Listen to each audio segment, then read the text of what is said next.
Welcome to the Bravery Behind the Brand podcast, the podcast that dives deep into the heart of the stories behind the brands we encounter on social media every day. On the surface, they make it look so easy, but I guarantee there is blood, sweat and tears behind all the reels, posts and beautifully presented products. I'm your host, Amanda Jane, a personal branding and media skills coach, originally from the north of Ireland and now calling beautiful Cheshire, England, my home. I work with business owners, building their confidence and crafting compelling brand stories so they feel comfortable stepping into the spotlight and becoming the go-to guest that everyone wants, speaking with authority and selling with authenticity. I experienced firsthand the courage that's required to move beyond our comfort zone, and these are the inspirational stories I want to share. I'll also be doing some solo episodes and sharing useful tips that will hopefully help you to get motivated with your own personal branding.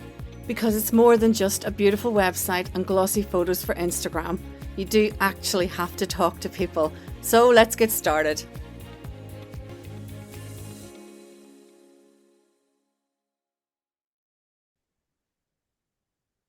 Hello everyone and welcome to the Bravery Behind the Brand podcast. I'm your host Amanda Jane, and today I have with me Linda Bretherton from At Home With Ayurveda, and that's holistic healing. Hello Linda. Hi Amanda, nice to be here. And thank you for joining me. So we're going to have a little chat and then we're going to get straight in to talk about you and what you do. But before we do, tell me, what motivates you? Well, do you know, honestly, what motivates me is waking up in the morning, is the food that we cook, how I feel about the day. But if something that livens me up, I would put Elvis on or the Beatles or Roy Orbison, some of the great oldies I like to listen to. But I wouldn't say necessarily motivates me. I would say that I enjoy it and it cheers me up now and then. I still love a bit of Elvis, I love the Beatles and I love Roy Orbison as well. Isn't it Yeah. amazing how after all these years, all of those artists still stand up? Iconic. Yeah, absolutely iconic. And my daughter, she's studying A levels at the moment, and interestingly, she's studying the Beatles. And I Oh, just think, wow. wow, that's amazing. She's actually studying the Beatles and all the, all the technical things behind that. So I just love it, an opportunity for me to get involved in what she's studying. But yeah, I agree with you. Yeah, all of those things are just absolutely wonderful. And oh, Roy Orbison as well.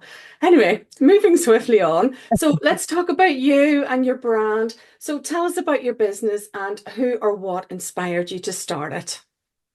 Um, well, my whole life and so it is a business, but it's really just my life. Ayurveda, the word means the science of life. So it's about the science of how we live daily, weekly, monthly, every year through our lives. And it involves what we eat, what we do, how we sleep, how we interact with others. It involves all our health. So it really is about the science of living. And so Ayurveda is a modality that covers the whole of our lives. So it covers everything from herbal medicinal, it covers everything from meditation, yoga, cooking. And so it's a vast, huge subject, which it would be if it was the science of living. And when it's 7,000 years old. And when the British invaded India, which is part of where it came from, they took portions of Ayurveda. And so things like reflexology, things like acupuncture, things like EFT, which in Ayurveda are Mama points, were all taken from Ayurvedic principles. But Ayurveda covers all of it. So you can imagine the training is huge. So I can do all those small pockets that many people now do as an individual modality. So that's what Ayurveda stands for. And so when I work with clients, what we're doing is helping them to live a better life. through all those areas. So we have routines, rituals, types of cooking. We look at the types of body constitution. So Ayurveda has three main body constitutions, which are called vata, pitta, kapha, and they are directly connected to the elements of the earth, which is air, fire, water, earth, and space. And so this body constitution, which many people get confused with, is simply all the elements that exist in the universe are within our body. And that tells us what kind of food we should be eating, what kind of drinks we should be drinking, what we should do in the seasons. So Ayurveda focuses very much on the seasons as well. There are 6 seasons in Ayurveda, not 4. And each season has its own particular types of food, particular routines, particular things to do. So it's something I've done. I was trained in a Vedic monastery 30 years ago, and I was doing Ayurveda before that as well, but I then had serious training. And then I went to Mumbai and I did some clinical training in hospitals there. So I've been doing it for a long time. Wow, it's so interesting. And all those things you mentioned, we know them, the reflexology and all of those things, we know them as individual things. And I've never heard of it combined as one thing. And what you said about the seasons and the foods that we should be eating, and it makes absolute sense to eat the food that is part of, the seasons, what's growing in Yeah, that and time. from your area, from Yes, your area. So seasonal and local local. Yeah. is the best way Mhm. to eat healthy food. Yeah, that's I've right. always, I've always thought myself that everything that you and your body needs can be found in nature. It's always been something I've always believed in. So how did you get into that? What attracted you to that in the first place? Well, it's a big long story, but I'll give you the shortened version. When I was studying at the Ford Institute, which was in La Jolla in America, and so I was going there on a training session, and at the airport there was a book on Ayurveda, which I knew a little bit about. But I picked it up and I thought, oh, this is fascinating. I put it down and didn't think about it again. And then 12 months later, I went on another cruise. It was actually a cruise, but it was a teaching cruise. And while I was on this teaching cruise, a chap came up to me and said, I'm sorry to bother you, but I really need to get to know who you are. And I said, oh, that's interesting. That's a line.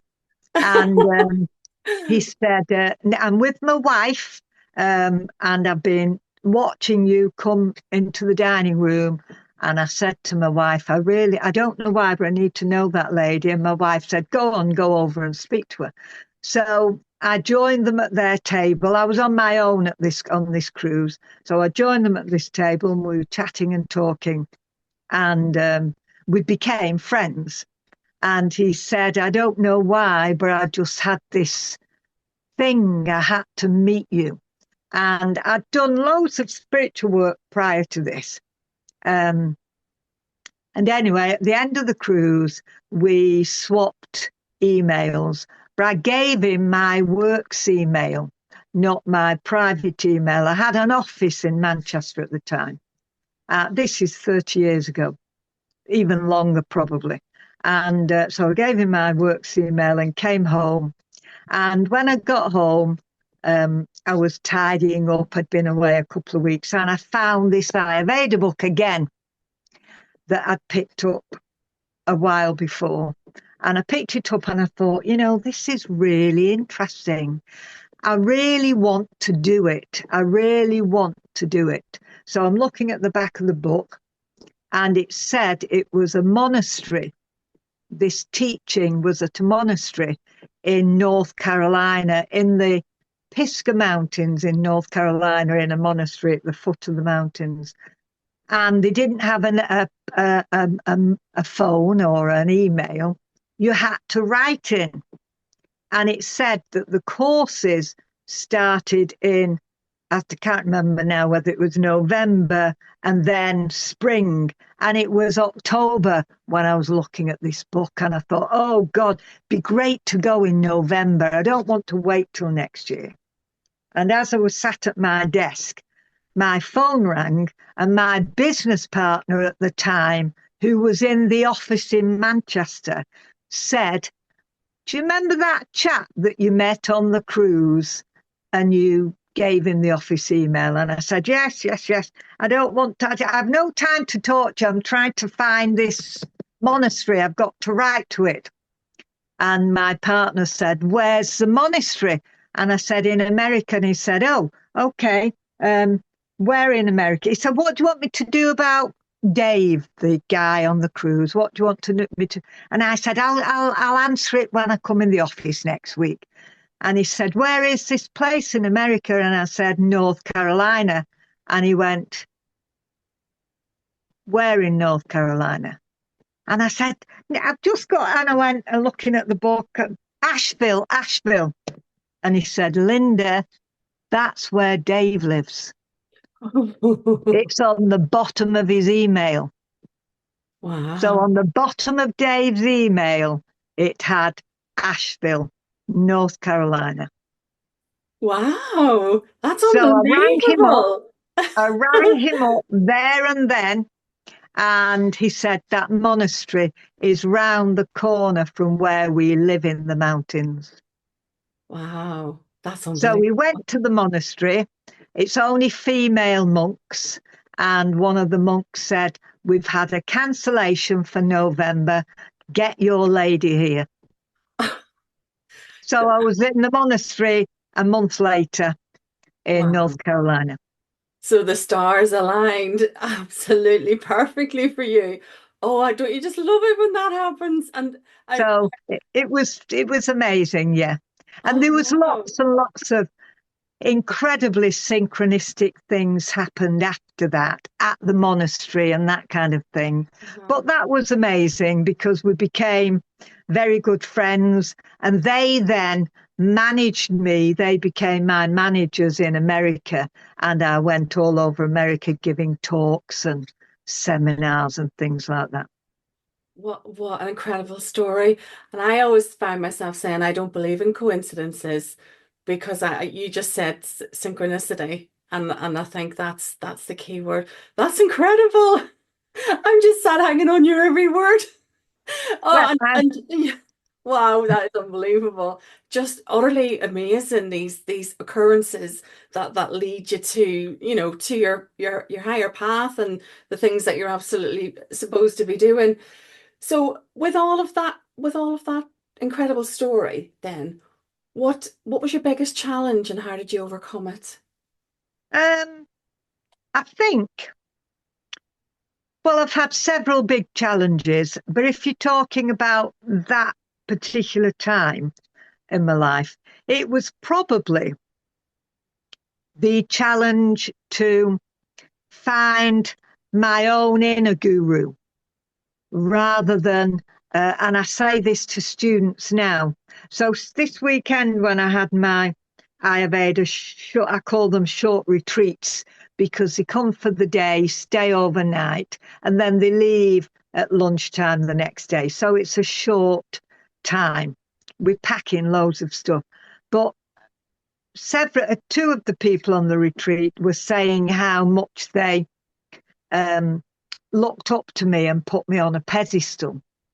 And I said to them, that becomes a huge problem, because you believe I'm the one that's going to be doing the healing, or I'm the one that does it, when in actual fact it isn't. So I think that my biggest challenge at that time was the struggle between the Swamini, who was the guru of the monastery, who and many gurus do. There are a few that don't, but many gurus actually want to be adored and want to be the guru. And the challenge there, and it was a huge challenge because 10 years later I was faced with it again. The challenge was to see that these bigger than thou, bigger than you think, and it's all thinking, which is all an illusion. The thinking mind is an illusion. This bigger than thou image of somebody is actually not bigger than thou, and they actually still go to the toilet just like you do, and they still get a bath, and they still are exactly the same. But we fall into the trap of believing that they are more, that they are better, that they may have more intelligence, and they may be slightly wiser from experience, as I know I am. But the challenge was dealing with the struggle between being, if you like, controlled by that better than you energy, and seeing that that is an illusion. And I've done masses of work on that, and I do that with my students. So interesting, isn't it? And the personalities that are charismatic and enigmatic and charming and seductive, and I don't mean that in a, In a sexual way, no. yes, exactly. It's, people tend to fall for these images and forgetting that the power to change, to grow, to develop is within themselves. And That's right. and it saddens me really when people are looking for these solutions externally when the journey begins with yourself. And people do forget that the power is right there. And I love that you said that, because it's in my view what is wrong with the modern world, and the pitfalls of social media and the money and the glamour and all of these symbols that people are tricked into aspiring to, and that's what defines success. And it becomes a worry for me really when all those shiny shinies become the sought after thing, when in actual fact it's going back to the very basics of humanity, isn't it? And what is it? What was Well, it's an illusion. The sought after thing is very nice. There's nothing wrong with having a Ferrari. There's nothing wrong with having whatever they want to have. The problem is they think it's the Ferrari that's going to make them happy. exactly. There's nothing wrong with we're in a dualistic world where we can have shiny, sparkling things, but need to understand that those shiny, sparkling things are not what brings the happiness. Yeah. You can have them and enjoy them, but they're transient. They're never going to remain shiny and happy, because a car will rot or rust or whatever. So there's nothing wrong with having them. It's about why one has them. Exactly. Is it to have a bigger status? Is it to believe that they're going to be happy with that thing? And they will be in the short term. The new coat always makes us feel great for a little bit, then it gets shabby. And understanding that, and this is where spiritual materialism has a real problem, in that the real understanding is not about not having these things. It's fine to have a great big house and a beautiful car. Nothing wrong with that. And that's where the spiritual woo-woos and the Josh sticks and the Jesus sandals say that nothing is better, simplicity is better. That's an illusion. We're in a dualistic world, and we can have the shiny, we can have the plain. None of it matters, because none of it's real. None of it really exists, other than in our minds. What really matters is how we feel inside. So we can have a fabulous Ferrari, driving it, knowing that the Ferrari doesn't give us the happiness, it just gives us a joyride. That's it. It's an illusion. If it was the answer to all happiness, there would be no unhappy rich people. That was the Well, that's answer. yeah. And then also there wouldn't be unhappy poor people. Yeah. It's Just yeah. it's a double. People try to make something into what it isn't, and that's what brings the misery. Yeah. The strive to be something when all you have to be is you. The problem with that what I've just said, you only have to be you, is that many people don't know who you is, who me is. And that's where the mentor, I call myself a mentor or a guide, that's where the mentor or the guide comes in to guide people into where to look and what to do and how to be. And that's, of course, where Ayurveda comes in. Ayurveda is about sadhana, and sadhana means the living meditation, the daily living of meditation. To be aware daily in what you're doing, when you're walking, when you're cooking, when you're with your dogs, when you're with children, when you're at work. Sadhana is the daily living of meditation. So interesting, isn't it? It's just so fascinating. I'm going to have to do a lot more reading after this podcast. So, what legacy do you want to leave behind? I'd probably say, I also don't really believe in legacies. I think they're also a bit of an illusion, in that. But if while I'm alive, I can help people to understand how wonderful Ayurveda and the life of Ayurveda is, then I will be content with that. I think that, I say to people that people will remember you and then forget you in a heartbeat. You're really and truly, you're simply not that relevant to anybody other than your family, your closest family. Tell me who your great-great-grandfather was. You probably don't know. You probably don't know his name. Your great-great-great-grandfather. You won't even know his name. You probably won't know where he was. You won't know his wife's name.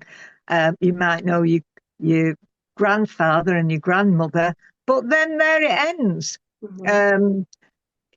Life just moves on. It's, this concept of leaving this for my children or leaving a legacy for someone. It's just another human illusion in that anybody cares, as long as we can live. If you were to ask me a better question for me would be, what do you think enables us to be vital and young in mind and spirit, regardless of age?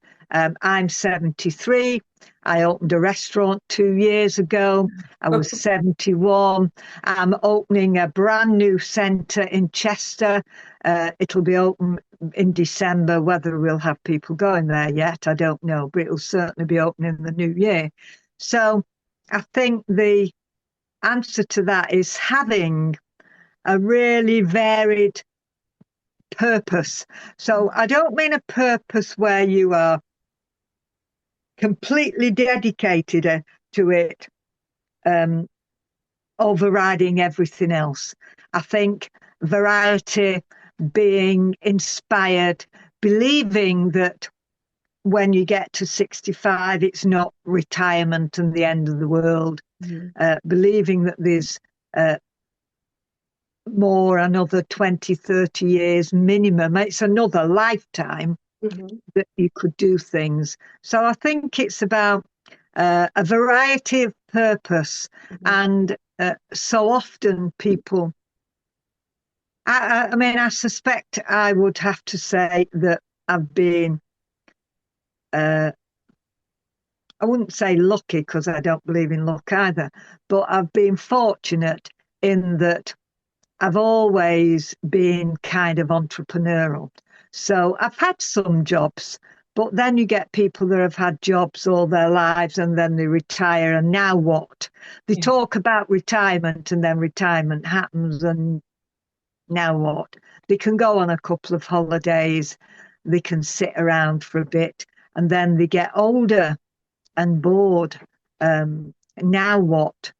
So it would be the variety of having different types of purposes to do things, not just holidays, but to be involved in something. I love that attitude. I love that approach. And perhaps the question for you should have been, what impact do you think you've had on the people that you've coached, the people that you've spent time with, those people that you met when you were in the monastery, all your travels? What kind of impact do you think you've had on those people? Um, well, some good, some not so good. Um, I have lots of um, emails from people who say I've changed their lives for the better, and that they feel motivated and that they're going to continue to eat better, cook better, live better, that kind of thing. And then there are people that um, don't want to be told that what they're doing is not the right way because they are stuck in a position that is threatened or challenged. And Mhm. so I'm pretty straight with people. I tell them exactly what I think is the problem. And some people don't want to hear that. So the impact is both probably more positive than not. But nevertheless, it's both sides of the coin, really. Well, I think sometimes you just have to speak as you find, especially with what you do. You're not going to help anyone by telling them fibs. So that's, you Well, have to be. that's what I say this to people.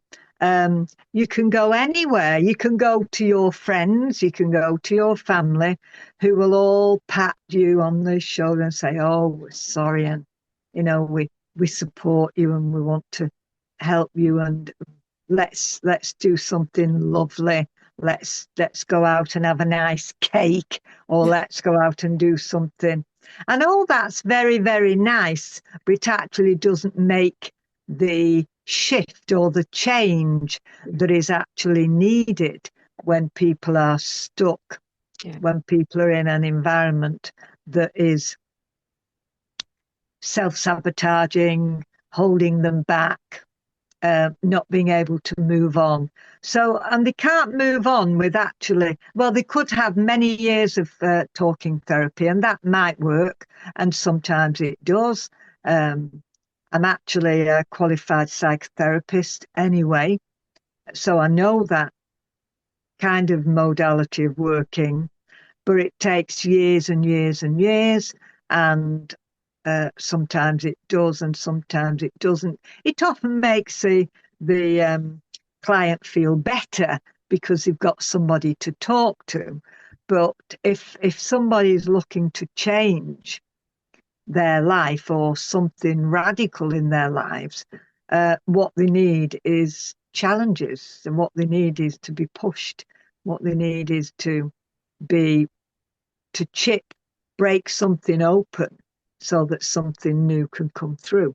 And that's how I work. Mhm. So that can be very, very challenging to some people. Mhm. Um, and well, it's very challenging to everybody, but some people will resist and say, um, how dare you say that to me? You've no idea what it's like. You don't know what's going on and all that kind of thing. And in most cases, I do know, very much the same type, not exactly the same, but I know I've lived long enough to have gone through many challenges and shifts and changes. And the only way through is usually through pushing them, or a kick up the backside, I might say. Okay, so some tough love, or Yeah, there's yeah, a better term for that, isn't there? Ruthless compassion, is that the term? yeah. Tough love, kick up the backside. You know, telling them how it is. Yeah, Um, not pandering. Yeah. Hmm. well, there's no room for that. There are plenty. You've seen it all over Facebook. You see all these pretty quotes that come online. All the lovely um, Facebook pages. I mean, they're all very pretty with the angels and the fairies and all, and very lovely. I'm not saying people shouldn't be interested or enjoy them, but if somebody wants to change, it isn't going to happen from that kind of No. material spiritualism, Hmm. which is surface. Yeah, something a little more deeper. So, You know, even Jesus had tough love. yes, yes. Tell me about your books. You're a published author, and I'm Yeah, going to put the links to your books in the show notes. So you got them there. Tell me about right. them. So this is not the first book I wrote. The first book I wrote is over there, but that doesn't matter. This is this is called Dosha for Life. Hmm.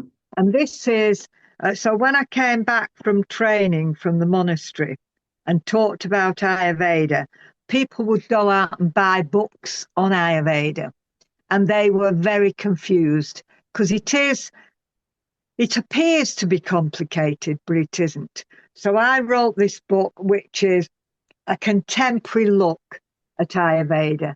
So it's called Dosha for Life.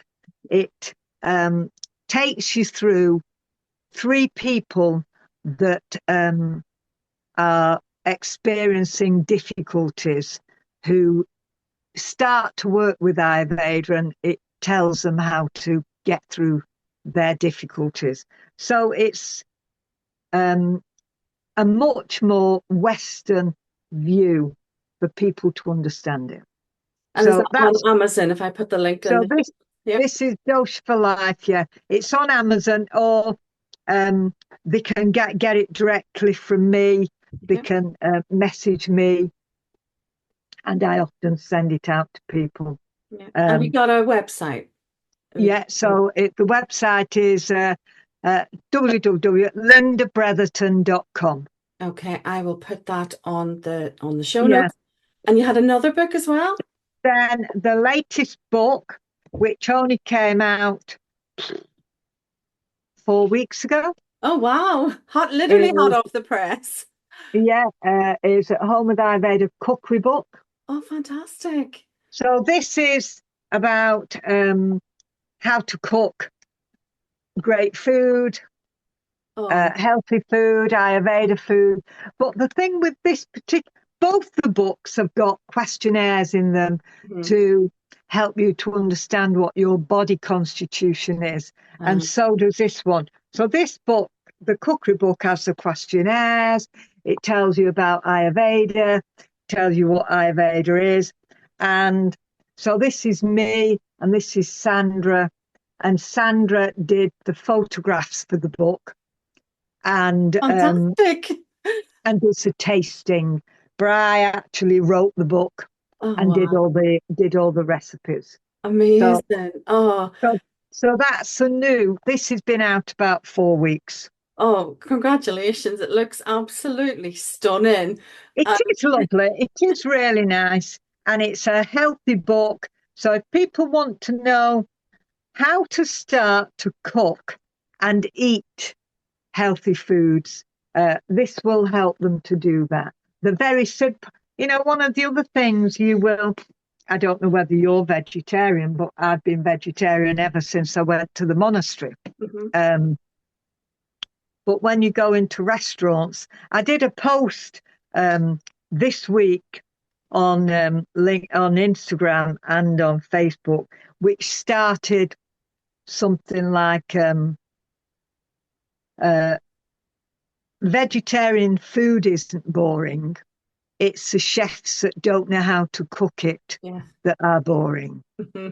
And so I talked about how chefs don't know how to cook good vegetarian food. Mm-hmm. And so if you are not vegetarian and many people that are not veg. So of course, when people eat meat, they have chicken and chips, chicken and veg, meat and veg, veg and mincemeat, fish and veg. So no, if you're not vegetarian and you don't look at it properly, you don't know how to cook it. But that cookbook will show you how to do that. Well, that will interest me a lot. Easily. Yeah. And so that is on Amazon. I'll definitely look that up, because I don't eat a lot of meat, and my husband's not a vegetarian. I eat very, very little meat, so I wouldn't call myself a vegetarian, but I don't like meat much. But we eat a lot of vegetarian food, but we don't notice that we're eating vegetarian food. It just happens to be vegetarian food that, which I quite like, because it's not an active choice. It's just, what we cook and what we eat. And you're absolutely right. It's the chef. Vegetarian food, if you're not even aware that you're doing it, I think that's the mark of a good a good cook. Because I don't actively choose to eat meat. I just weirdly always choose the non-meat options, but there's so much scope, and I just don't particularly like meat. But if it's put in front of me, I wouldn't be rude and not eat it. But I don't particularly like it. But my husband, he doesn't eat that much meat, because we don't buy a lot. But that will be really interesting to me, because I'll just see what's there, and maybe there'll be some inspiration in there for me. But thank you so much for coming to my podcast. It's been an absolute pleasure, and I love the adventures, and I think you should write some more books about the adventures that you've had, your travels, the people that you've met, all the synchronicities that you've had. I'm sure there's a lot more stories to be told there. But thank you so much for sharing them with us. And it's been a pleasure having you on the podcast. Oh, you're welcome. I'm sure you'll send me the link, and then I can put it on for everybody. I will do. Thank you. Okay. Thank you for listening today, and special thanks to my fantastic guest, Linda Bretherton, for sharing her fascinating story with us. If you want to increase sales with your brand strategy, don't miss out on my free resources. You can find the links in the podcast notes, as well as the links that Linda also mentioned in the podcast. And if you like the episode, please leave a review and share it with your friends. Join me on the next episode for more incredible bravery behind the brand stories. You can follow me on Instagram at Coach Amanda Jane, or visit my website, amandajane.co.uk. Bye for now.